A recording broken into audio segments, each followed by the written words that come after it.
So now we are going to talk about Ahoms. Ahoms जो हैं वो पहले म्यांमार में रहते थे और उन्होंने ब्रह्मपुत्र वैली को क्रॉस करके असम एरिया में माइग्रेट कर लिया था 13th सेंचुरी में. Ahom tribe is traced to some tribes living in Southeast Asia who had traveled overland through the forest of Assam. Ahom tribes आए हैं साउथ ईस्ट एशिया में, कुछ ट्राइब्स रहते थे, वहाँ से उन्होंने ट्रैवल किया through the forest of Assam और वहाँ पर रिजाइड कर गए.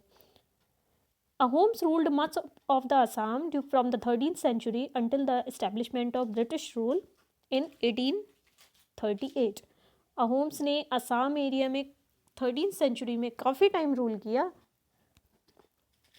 और 18th एंड 19th सेंचुरी में जब तक ब्रिटिश रूल नहीं आ गया, जब तक रूल किया. The religion and culture of Assam is a fusion of local traditions end of migrant tribes. जो कल्चर ऑफ असम है, जो रिलीजन ऑफ असम है, ये फ्यूजन टाइप का है जिसमें आपके लोकल ट्रेडिशंस भी हैं और माइग्रेंट ट्राइब्स के भी ट्रेडिशंस मिक्स हैं. The Ahoms belong to the warrior class. Ahoms warrior class को बिलोंग करते थे और उन्होंने रोड्स भी बिल्ड किए थे, इरिगेशन सिस्टम भी बिल्ड किया था. Even before establishing their rule, जब तक वो रूलिंग क्लास में आए थे उससे पहले ही उन्होंने रोड्स बिल्ड कर दिए थे, इरिगेशन सिस्टम भी बिल्ड कर दिया था. The Ahoms formed a new kingdom by suppressing the older political system of Bhuyans और द लैंडलॉर्ड्स. लैंडलॉर्ड्स का जो सिस्टम था उसको सप्रेस करके अहोम्स ने न्यू किंगडम बनाया था. The Ahoms built a large state and for this they used firearms as early as 1530s. Ahoms ने एक बहुत बड़ा स्टेट बनाया था और इसके लिए उन्होंने 1530 से ही फायर आर्म्स का यूज़ किया था. By the 1660s they could even make high quality gun powder and cannons. 1660 आते आते तो उन्होंने high quality gun powder and cannons को भी बनाना शुरू कर दिया था. The Ahoms faced many invasions from the south west. South west से बहुत सारे इन्वेजन्स हुए अहोम्स का किंगडम जहाँ पर था वहाँ पर. इन 1662 द मुगल्स अंडर मीर जुमला attack the Ahom kingdom.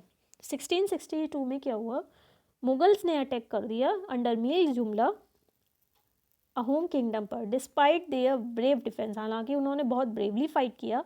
The Ahoms were defeated, फिर भी स्टिल दे वर डिफीटेड. लेकिन जो डायरेक्ट मुगल कंट्रोल था उस रीजन पे वो ज़्यादा लंबे समय तक नहीं रह पाया. The Ahom state depended upon forced labour. Ahom state forced labour पे डिपेंड करता था. Those force to work for the state were called paiks. अब जिनको स्टेट के लिए फोर्स किया जाता था वर्क करने के लिए उनको पैक्स कहा जाता था. The census of the population was taken. जो पॉपुलेशन होती है उसका सेंसस लिया जाता था, जैसे काउंटिंग की जाती है पॉपुलेशन की, उस तरह से. Each village had to send the number of paiks by rotation. हर विलेज को एक पर्टिकुलर नंबर ऑफ पैक्स को सेंड करना होता था by rotation. People from heavily populated areas were shifted to the less populated places. कई बार क्या होता था, ज़्यादा पॉपुलेशन वाले एरियाज से कम पॉपुलेशन वाले एरियाज में लोगों को शिफ्ट करना भी पड़ जाता था. By the first half of the 17th century the administration became quite centralised. जब तक first half of 17th century आया एडमिनिस्ट्रेशन काफ़ी सेंट्रलाइज्ड हो गई. सेंट्रलाइज्ड इन द वे जैसे हमारी सेंट्रल गवर्नमेंट होती है उस टाइप से. Almost all the adult males served in the army. जितने भी एडल्ट मेल्स होते थे उनको आर्मी में सर्विस देनी होती थी during war. Eight other times they were engaged in building dams, irrigation systems and other public works. बाकी समय में वो डैम्स को बिल्ड करते थे, इरिगेशन सिस्टम को बिल्ड करते थे, या जो भी पब्लिक वर्क्स होते हैं उसको किया करते थे. The Ahoms also introduce new methods of rice cultivation. जो new methods of rice cultivation था उनको भी अहोम्स ने ही इंट्रोड्यूस किया था. Ahom society was divided into clans और खेल्स.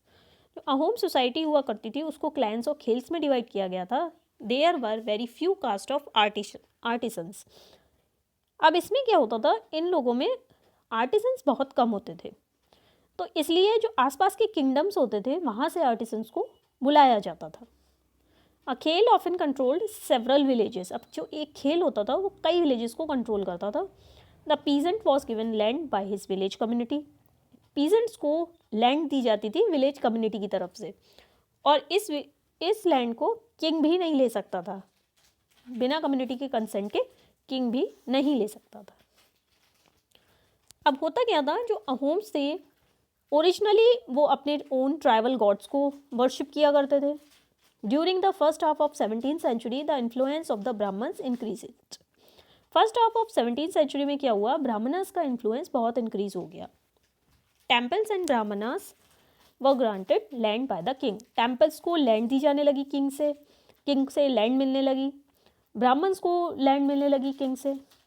इन द रीन ऑफ सीप सिंह जो थे, जिन्होंने रूल किया था 1714 से 1744 तक, हिंदुइज्म बहुत ज़्यादा प्रीडोमिनेंट रिलीजन हो गया था। But the Ahom kings did not completely give up their traditional beliefs after adopting Hinduism. But still जो अहोम किंग्स थे उन्होंने अपना ट्रेडिशनल बिलीफ नहीं छोड़ा, इवन आफ्टर हिंदुइज्म एडेप्ट कर लिया था उसके बाद भी। जो पोइट्स एंड स्कॉलर्स होते थे उनको भी लैंड दी जाती थी। थिएटर्स वर्क को बहुत ज़्यादा इनकरेज किया जाने लगा। Important works of Sanskrit were translated into local language. जो इंपॉर्टेंट वर्क्स थे संस्कृत के उनको लोकल लैंग्वेज में कन्वर्ट किया गया, ताकि जो वहाँ के लोकल पीपल हैं उसको पढ़ सकें, समझ सकें। Historical works known as Buranjis. अब जो हिस्टोरिकल वर्क्स होते थे उनको बुरंजीस बोला जाता था। Were also written first in the Ahom language. उनको पहले अहोम लैंग्वेज में लिखा गया और उनको फिर बाद में एसएमीज में कन्वर्ट किया गया। ट्राइबल सोसाइटीज़ जो होती थी वो काफ़ी डिफरेंट होती थी उन सोसाइटी से जो कि बिग सिटीज़ में एग्जिस्ट करती थी।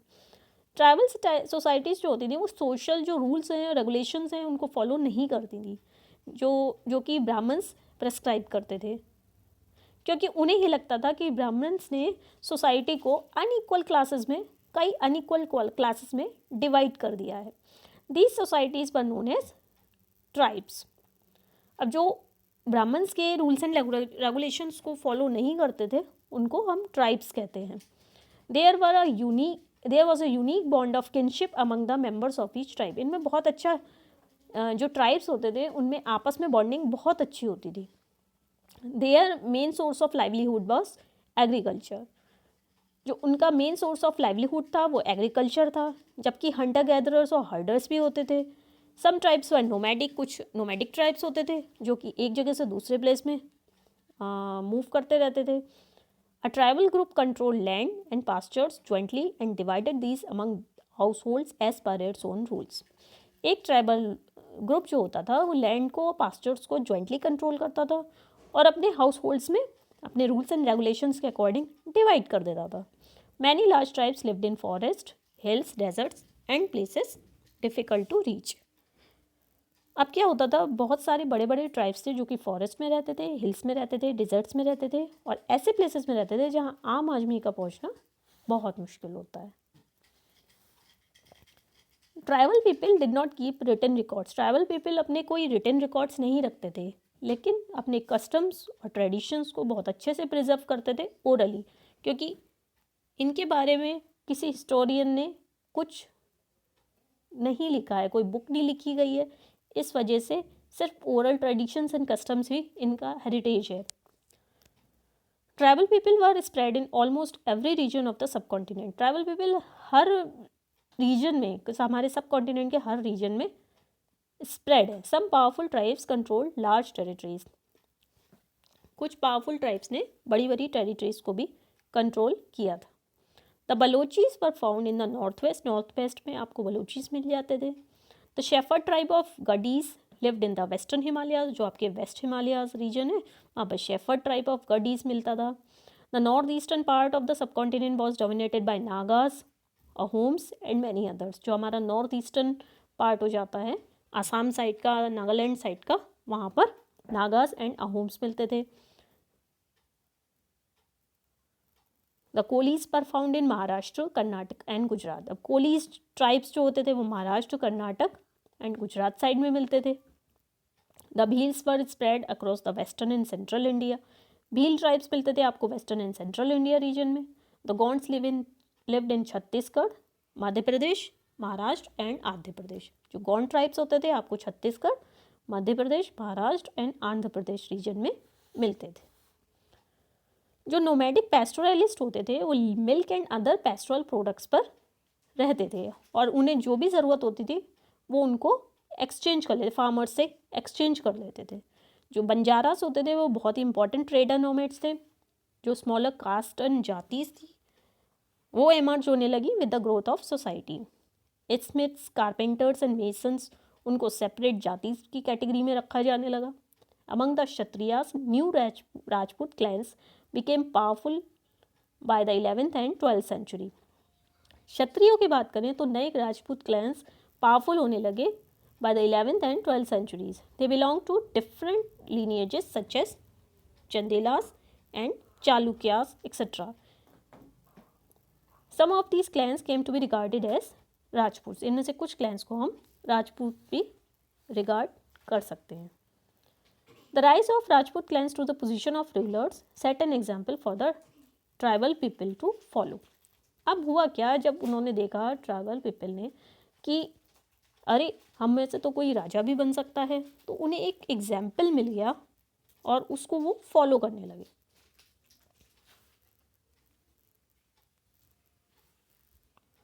The rise of Rajput clans to the position of ruler set an example for the tribal people to follow. The Gonds lived in the vast forested region known as Gondwana. अब जो गोंड्स होते थे वो एक बहुत ही बड़ा फॉरेस्टेड रीजन है जिसको हम गोंडवाना बोलते हैं, वहाँ पर रहते थे। दे प्रैक्टिस्ड शिफ्टिंग कल्टिवेशन। वो शिफ्टिंग कल्टिवेशन प्रैक्टिस किया करते थे, इसको हम बाद में डिस्कस करेंगे। The large Gond tribe was further divided into many smaller clans. अब जो बड़ा गॉन्ड ट्राइब होता था उसको फर्दर छोटे छोटे क्लैंस में डिवाइड कर दिया जाता था। Each clan had its own raja और राय। अब जो हर क्लैन होता था उसका एक अपना राजा होता था या राय होता था। About that time, the power of Delhi Sultans was declining. A few large Gond kingdoms were beginning to dominate the smaller Gond chiefs. अब हुआ क्या, धीरे धीरे दिल्ली सुल्तान्स की जो पावर है वो कम होने लगी और इसी बीच में कुछ लार्ज गॉन्ड किंगडम्स डेवलप होने लगी। अकबरनामा अगर हम देखें तो उसमें भी गढ़ कटंगा की जो गॉन्ड किंगडम है उसको मेंशन किया गया है। गढ़ कटंगा एक बहुत ही रिच स्टेट था लेकिन मुगल्स ने उसको डिफीट कर दिया था। इसके बाद भी गॉन्ड किंगडम्स कुछ टाइम तक सरवाइव कर पाए। The Ahoms migrated to the Brahmaputra valley from the present day Myanmar in the 13th century. ये हमने अभी पढ़ा था कि 13th सेंचुरी में अहोम्स म्यांमार से ब्रह्मपुत्र वैली क्रॉस करके आसाम एंड अराउंड रीजन में आए थे। They created a new state by suppressing the older political system of Bhuiyans और लैंडलॉर्ड्स। उन्होंने जो पुराना सिस्टम था लैंडलॉर्ड्स का या भुइयांस का उसको सप्रेस कर दिया था। During the 16th century the Ahoms annexed the kingdoms of Koch Hajo and subjugated many other tribes. धीरे धीरे अहोम्स ने 16th सेंचुरी आते आते एक लार्ज स्टेट डेवलप कर लिया, लेकिन उन्होंने साउथ वेस्ट से बहुत सारे इन्वेजन्स फेस किए। बहुत सारे लोगों ने उन्हें साउथ वेस्ट से अटैक किया और फाइनली उन्हें मुगल्स ने उन्हें डिफीट किया। अहोम सोसाइटी को क्लैंस और खेल्स में डिवाइड किया गया था। अहोम्स अपने ट्राइबल गॉड्स को वर्शिप किया करते थे, लेकिन सिप सिंह में हमने अभी थोड़ी देर पहले पढ़ा था कि हिंदुइज्म ज़्यादा प्रीडोमिनेंट रिलीजन हो गया था, लेकिन अहोम किंग्स ने अपना ट्रेडिशनल बिलीव्स बिल्कुल कंप्लीटली गिव अप नहीं किए थे, स्टिल वो उनको मानते थे। नेक्स्ट आती हैं Rani Durgavati. Rani Durgavati was born on 5th October 1524 AD in the family of famous Chandel emperor Kirat Rai. Kirat Rai जो फेमस चंदेल एम्परर थे उनकी फैमिली में जन्म लिया था रानी दुर्गावती ने 5th October 1524।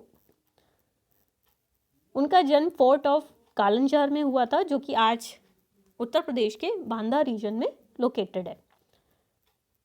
चंदेल डायनेस्टी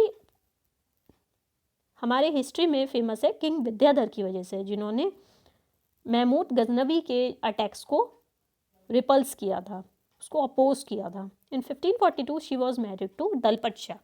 1542 में क्या हुआ था, रानी दुर्गावती की मैरिज हो गई थी दलपत शाह से। जो कि सबसे बड़े बेटे थे कि संग्राम शाह, जो कि हमने पढ़ा था अभी, of the Gond dynasty. Chandel and Gond dynasties got closer as a consequence of this marriage. अब क्या हुआ, मैरिज की वजह से चंदेल एंड गौंड डायनेस्टीज काफ़ी क्लोज आ गए थे और इसी वजह से कीरत राय को पूरी हेल्प मिली गौंड से और उनके बेटे दलपत शाह से, जब शेर शाह सूरी ने इन्वेड किया था उनके रीजन पर, जिसमें शेर शाह सूरी की डेथ हो गई थी। रानी दुर्गावती ने एक बेटे को जन्म दिया 1545 एडी में, जिसका नाम वीर नारायण रखा गया था। रानी दुर्गावती के हस्बैंड दलपत शाह की डेथ हो गई थी 1550 एडी में, लेकिन वीर नारायण उस समय बहुत छोटे थे, इसलिए रानी दुर्गावती ने उस समय गौंड किंगडम का चार्ज ले लिया था। जब उनके अंडर में किंगडम था तो वो काफ़ी एक्सटेंसिव हो गया था 1565 तक, but after that Mughal forces under Asaf Khan attacked Garhakatanga. A strong resistance was put up by Rani Durgavati. उन्होंने काफ़ी रेजिस्ट किया, but at the end she was defeated, और उन्होंने मरना प्रेफर किया रादर देन टू सरेंडर नहीं किया। उनका बेटा भी उसके बाद, उनके बेटे की भी डेथ हो गई उसके कुछ समय बाद। गढ़कटंगा काफ़ी रिच स्टेट था, उसमें काफ़ी वेल्थ अर्न की थी by trapping and exporting wild elephants to other kingdoms. इनका काम था जो वाइल्ड एलिफेंट्स थे उनकी एक्सपोर्ट करते थे बाकी किंगडम्स के लिए, और उससे उन्हें काफ़ी अर्निंग होती थी। When the Mughals defeated the Gonds, they captured a huge wealth of precious coins and elephants. अब जब मुगल्स ने गॉन्ड्स को हराया तो उन्होंने काफ़ी प्रेशियस कॉइन्स भी कैप्चर कर लिए, एलिफेंट्स भी कैप्चर कर लिए। उन्होंने कुछ पार्ट किंगडम का एनेक्स कर लिया, ले लिया, और कुछ पार्ट उन्होंने चंद्र शाह को दे दिया जो कि वीर नारायण के अंकल थे। हालांकि गढ़कटंगा का फॉल हो गया था, बट स्टिल गॉन्ड किंगडम्स कुछ समय तक सरवाइव कर पाई, और but after that they became much weaker, और उसके बाद उन्होंने काफ़ी स्ट्रगल फेस किया against the stronger Bundelas and Marathas. अब हम कुछ टर्म्स चैप्टर से रिलेटेड डिस्कस करेंगे। क्लैन क्या होता है? Clan is a group of families और household claiming descent from a common ancestor. एक एंसेस्टर की जो डिफरेंट फैमिलीज होती हैं उसको हम क्लैन कहते हैं। नोमैड्स जो होते हैं, जो people who keep moving from one place to another, जो एक जगह से दूसरी जगह मूव करते रहते हैं, उनको नोमैड्स कहते हैं। नेक्स्ट आ जाता है आपका नोमैडिक पैस्टोरलिस्ट, जो बहुत लॉन्ग डिस्टेंसेस ट्रेवल करते हैं अलॉन्ग विद देयर एनिमल्स, उनको हम नोमैडिक पैस्टोरलिस्ट कहते हैं। टांडा कारवा होता है बंजारास का, उसको हम टांडा बोलते हैं। नेक्स्ट आ जाता है इटिनेरेंट ग्रुप। इसमें क्या होता है? क्राफ्ट पर्सन्स होते हैं, पेडलर्स होते हैं, कुछ एंटरटेनर्स होते हैं, एंटरटेनर्स होते हैं जो कि एक जगह से दूसरी जगह ट्रैवल करते हैं और अपनी ऑक्यूपेशन भी प्रैक्टिस करते रहते हैं। शिफ्टिंग कल्टीवेशन, इसमें क्या होता है? जो ट्रीज़ और बुशेस होते हैं एक पर्टिकुलर फॉरेस्ट एरिया में, उसको पहले कट किया जाता है, फिर उनको जला दिया जाता है, और जो उनकी एशेस होती हैं उसमें क्रॉप को बो दिया जाता है। उसके बाद कई बार क्या होता है, जब आप कई बार उसी पर्टिकुलर क्रॉप को ग्रो करते रहेंगे उसी लैंड में, तो कुछ टाइम बाद लैंड की फर्टिलिटी चली जाती है। फिर उसके बाद क्या होता है? दूसरा लैंड का पैच लिया जाता है और सेम प्रोसीजर फॉलो किया जाता है। And last but not the least आता है Mongols. The best known pastoral and Hunter gatherer tribe in the history were the Mongols. सबसे ज़्यादा जानने वाले pastoral and Hunter gatherer tribes जो हैं हिस्ट्री में हमारी, वो मंगोल्स हैं। उन्होंने स्टेप्स ग्रासलैंड जो सेंट्रल एशिया में लोकेटेड है और जो फॉरेस्ट एरिया फर्दर नॉर्थ में लोकेटेड है उसको ऑक्यूपाई किया था। जब 1206 में चेंगिस खान ने क्या करा कि मंगोल और टर्किश ट्राइब को यूनाइट कर दिया into a powerful military force. जब उसकी डेथ हुई 1227 में, तो he was a ruler of extensive territories. जब तक उसके पास काफ़ी टेरिटरीज आ गई थी, उसके सक्सेसर्स ने एक बहुत बड़ा एम्पायर क्रिएट किया। डिफरेंट पॉइंट्स ऑफ टाइम में इसमें आपके रशिया के पार्ट्स भी थे, आपके ईस्टर्न यूरोप के पार्ट्स भी थे, चाइना के कुछ पार्ट्स थे, और वेस्ट एशिया का भी काफ़ी पार्ट था। मंगोल्स की जो आर्मी थी, जो मिलिट्री फोर्स थी और जो एडमिनिस्ट्रेटिव सिस्टम था वो बहुत ही अच्छे से ऑर्गेनाइज था, वेल ऑर्गेनाइज था, और उनको डिफरेंट एथनिक और रिलीजियस ग्रुप का पूरा सपोर्ट मिला था। So that's all for the day. अगर आपको मेरे चैनल का कंटेंट पसंद आया हो तो प्लीज़ इसे लाइक करें, सब्सक्राइब करें और जितना ज़्यादा से ज़्यादा हो सके शेयर करें। Thank you so much.